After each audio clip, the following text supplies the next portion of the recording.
Maayong adlaw misamisnon.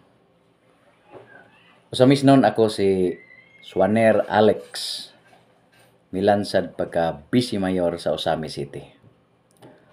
Ang pagka-politiko usa ka halangdon nga tawag sa pag-alagad sa tanan. Walay pili, walay pinalabon, pagserbisyo sa tanan. Pibutar man o wala, kay sakop man tanan isip lumulupyo sa Osamis.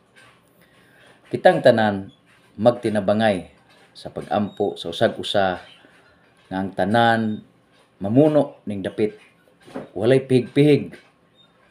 Kung atong kadaugan gamiton sa pagpangalagad sa tanan, kitang mga kandidato sulugoong gibinlan apil sa mensahe ni Jesus, paghigugmaay kamo sama sa akong paghigugma kanimo o kaninyo.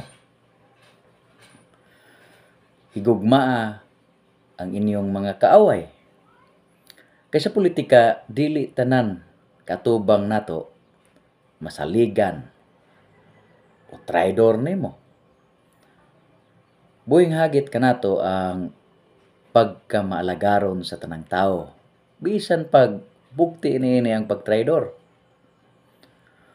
Labaw sa tanan, hagit sa usamisnon karon pagpahiuli sa nagubang sistema sa pagdumala, epekto sa personal interest.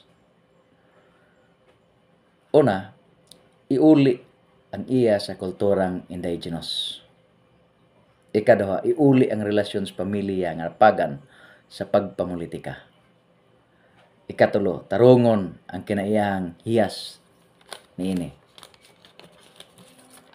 Ikaapat, o ang ibalik sa sakto ang pagpili sa mamuno. Law and order. Kalima, pagbakwi sa dignidad sa katawhan o sa syudad. Ikaunom, patas nga pagtagad sa tanang sektor. Ikapito, pagsangkap sa matrabahong usamisnon. Sa lunoy siguruha, number 2 sa balota, Suaner Alex, pagka Vice Mayor. Pili ug i-appeal sa pagpili pagka Mayor.